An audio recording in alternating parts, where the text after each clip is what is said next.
Hey, so today I'm going to go over some of my favorite movies from 2018, and I know it's kind of late.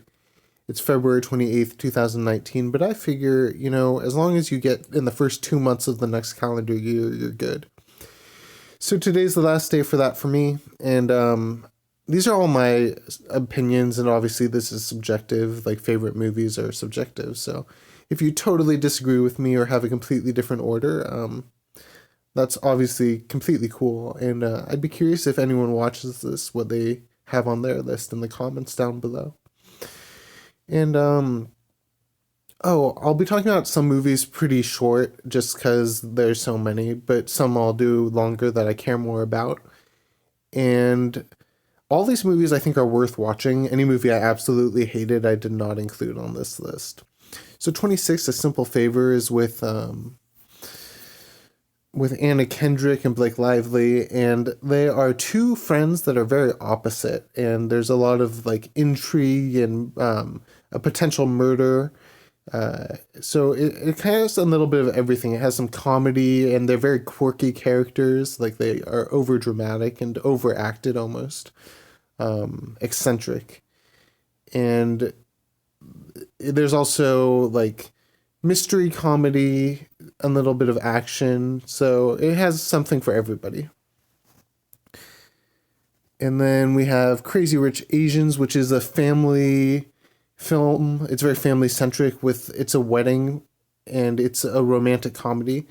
I really like some of the people in it. Like Aquafina is a comedian rapper, and she's entertaining in it. And then Dr. Ken is in it.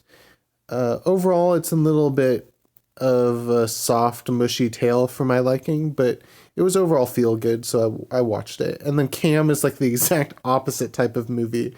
It is about cam girls and the backstabbing that they go through when they live in a house together trying to make money.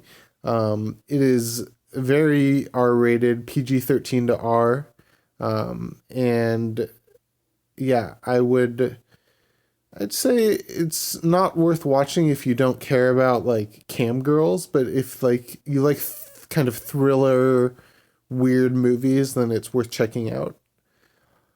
Bodied is a battle rap movie that Eminem had a really big part in producing.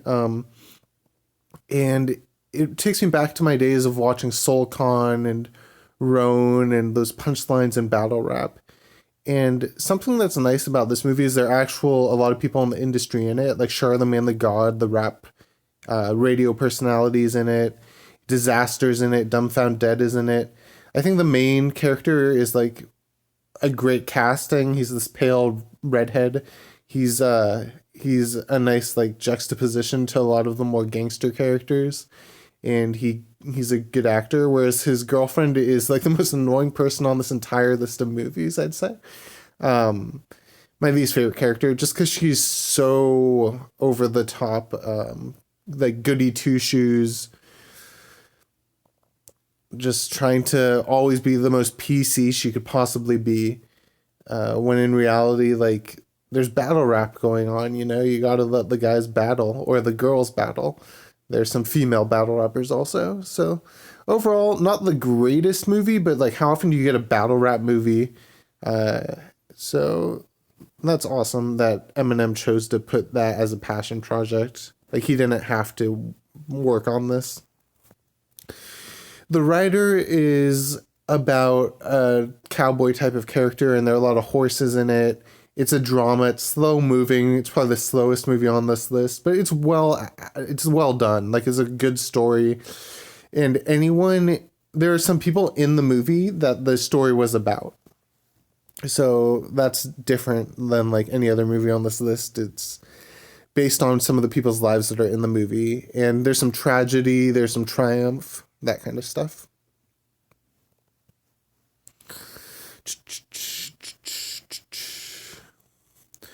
Okay, Blind Spotting is next up on the list. That has to do with race relations, and there's some comedy and some violence and just a really interesting storyline about like the racial tensions in America and how people get treated differently based on their skin. And the last scene in the movie is one of the most impactful I saw all year. So like even if you're not into it for like the first 95% of it, I'd stick around for that last 5%. And a lot of great actors in this movie. This should have gotten more attention during award season, I'd say. Got absolutely like none, but a very unique film. And then A Quiet Place was John Krasinski's piece with his wife and Emily Blunt, I believe. I could be wrong on that, but they worked so well together, and he directed this so like perfectly. And most people know now it's like if there's silence, that's the only way to stay safe. Kind of like Bird Box before Bird Box was a thing, and sound except versus vision. But there was no A Quiet Place challenge, which makes me think that the Bird Box challenge was kind of like an industry plant. Like I really do wonder if marketing teams created the Bird Box challenge, because it was a pretty terrible movie compared to A Quiet Place. A Quiet Place was a quality movie that could have even gone higher up on this list, and it's very tense. It's very like hard to watch almost at times because it's like the tension is so high. So it's a very quiet movie because they can't talk, or like they'll die essentially. So it like the sound and atmosphere keeps you on your toes. Game Night with I think it was Jason Bateman is a very like comedic movie where there's also some like action horror type stuff, but it's really a comedy. And I don't know if there are any other comedies on this list like as much as this one is one. So, and it was a lot better than expected. It was like fun to watch. Mission Impossible Fallout was also really fun to watch, with Tom Cruise getting better and better. This is, in my opinion, the best Mission Impossible, which is like ridiculous because of the series has been going on forever. But just like the most action-packed movie with a great scene in the bathroom, some climbing scene. He actually like really hurt his leg and foot in this movie doing stunts. So, you got to respect the man who's like, I know he has his own life going on outside of movies, but like as far as an actor goes, really impressive work in that movie. A Star is Born, the first 45 minutes are so good. I just saw this. The first 45 minutes are some of my favorite movie watching experience of the year. And then like it just gets stagnant for an hour. And then I hated the ending. I mean, I know Bradley Cooper didn't write it, and I know like he can't control the ending really, but like there was no reason it has to end that way in real life. And it was like really annoying. Like I know a lot of people like were emotionally impacted. I was like emotionally impacted the opposite way. I was like, this movie is going from it was like number 5 for the first 45 minutes in this list. And then it moved down to like number 10 and then or 11 maybe. And then the ending just made it like 17. Lady Gaga was phenomenal in it. The music itself is really catchy. Like I still have some of the songs stuck in my head from when I watched it. But yeah, it's a good love movie about like fame and music and country music. And I thought it was going to be set in like a long time ago. No, it's in present time. Lady Gaga's on a cell phone in like the second scene. Lady Gaga's so like talented musically, and Bradley Cooper was really surprising in it also, musically, and how he like created shots. And I don't know, it was like a really good movie. Like I think I'll just watch the first 45 minutes twice next time if I ever see it again, to get that full hour and a half or 2 hour experience of a movie. I'll just watch the first 45 minutes twice. Okay, and then I did not mean to do that. Bohemian Rhapsody is like the main actor in it, who is also in Mr. Robot, is so good in this. He's like the reason, in my opinion, the movie was as good as it was. it's about Freddie Mercury and Queen and like the band and basically their story. I know like some parts weren't exactly true, but like most of it seemed to be true overall. And I don't know, it was a good movie. And if you like music, if you like music like biopics and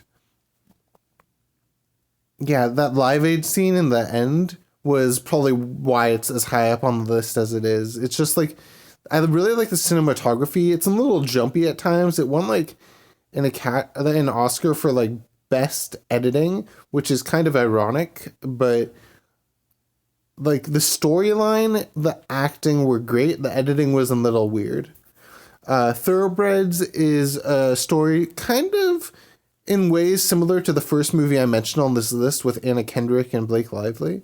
Two quirky female friends, opposite personalities. One's like a psychopath, one's like hyper emotional. And there's some intrigue and like murder type of stuff like going on or potential murder.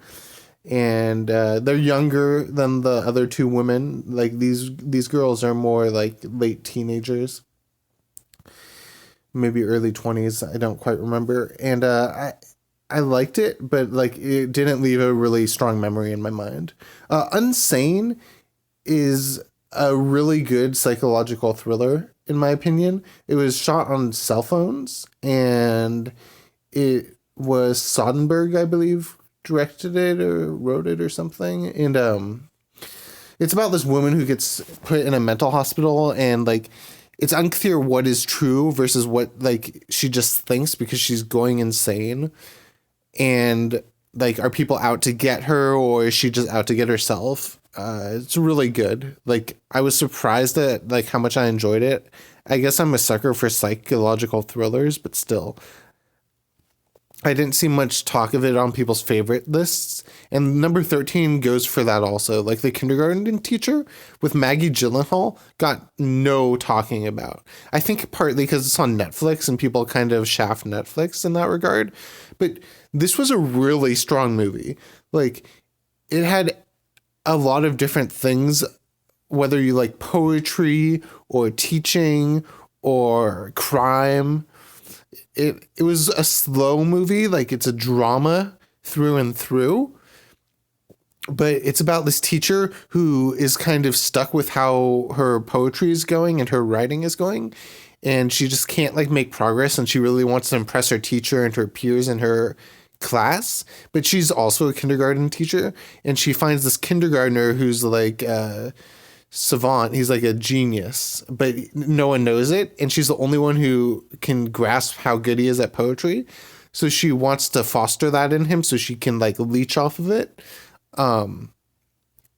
But the problem with that is that she's a fraud and she's kind of like insane. So yeah. Okay, the next one is Annihilation. And that I highly recommend also. These are like where it gets into the movies that like 14 and above, I'd say definitely see. Everything else is a kind of like maybe see. You like it's worth watching, but 14 and above is what I'd highly recommend. Okay, so Annihilation is about this woman who, Natalie Portman, I believe, who's God, I saw this a very long time ago, so I have trouble remembering.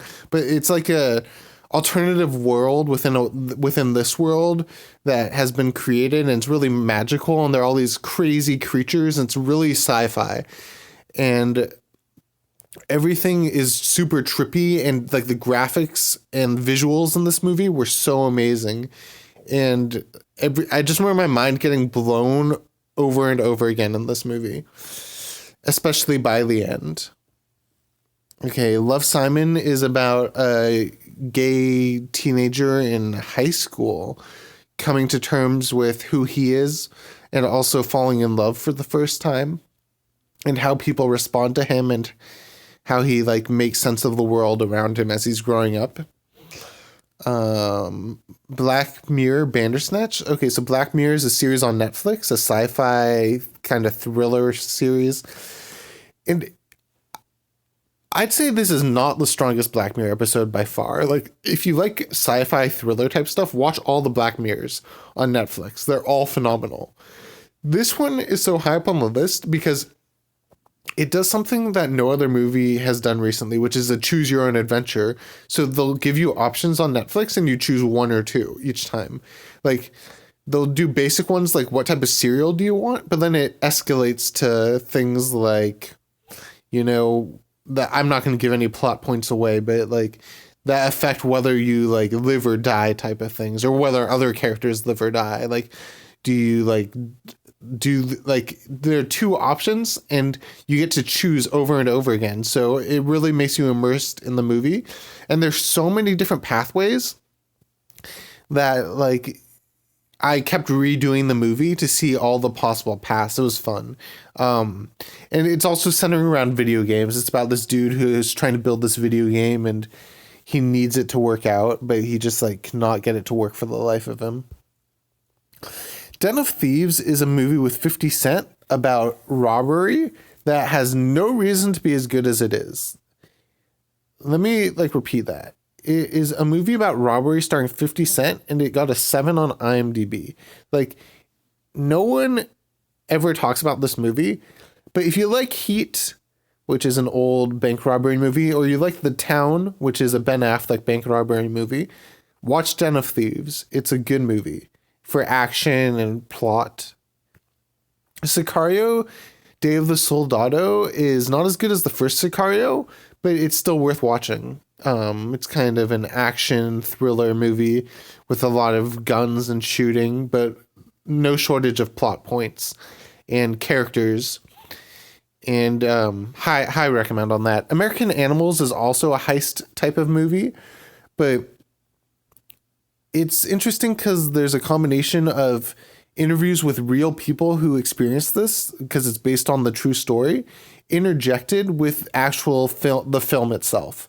So you get kind of both sides of like the interpretation of what's going on by the real people, and then the actual heist and the storyline. And one of the best movies of the year for sure.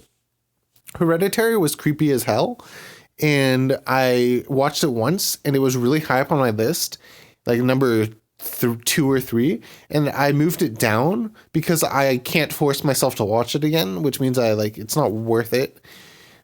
It's not worth watching again, but it was terrifying. Like it's like creepy because not only are there like weird culty supernatural types of things going on, but also it is about a family that is like imploding from the inside out. And everyone acted amazing in this movie. Every shot was so tense, and it just like was a slow burn. Not too many jump scares, more of a slow burn horror. I'm big on documentaries this year, really good documentaries this year. I loved Minding the Gap, which is about skateboarders and interpersonal relationships. It's 3 skateboard dudes from the same town who kind of knew each other growing up. Some of them did, some of them didn't. And then they all kind of got to know each other over these years. And they had a big secret in each of their lives that tied them together in this movie, in addition to skateboarding. And it kind of comes out throughout the movie of how they're connected and what that means to them and how they grow through those same challenges. Won't You Be My Neighbor is a Mr. Rogers documentary, not really about his life as much as his teaching and his impact on children and psychology and, television, PBS type of stuff. So that I think we sometimes lose the sight of like how easy it is to just be nice to each other and how impactful that is. And there aren't really that many Mr. Rogers in this world or in history. He almost had a Gandhi type of nature to him, almost like a Buddhist, like a very peaceful religious figure. I know Gandhi wasn't Buddhist. I just am saying like he had such a calming, loving personality. And, there are all these stories in the news of like people who like seem like good people and end up being creeps. And it was so nice to watch like a documentary about this really genuine guy who worked with children who is not a creep at all. Eighth grade is about a teenager coming into her own. She likes YouTube and creating videos, but she's super shy. So it's kind of that weird, like, how does she adapt to middle school before high school, and does she make friends? And Bo Burnham, the comedian, it's his first film. It was so good. Like, it captured the awkwardness of middle school to a T. Highly recommend. And Elsie Fisher, I believe, is the young girl's name who's starring in it. Her first film, and she was phenomenal. Like, she was playing herself almost. It like seems so genuine. Searching used to be in my number 1 movie, but now it's my number 2 movie, starring John Cho, I'm pretty sure. I'm terrible with names, but I feel like I'm doing okay so far. He is using technology a lot in this movie. It's all shot on a computer screen or phone screen. It's all on screens.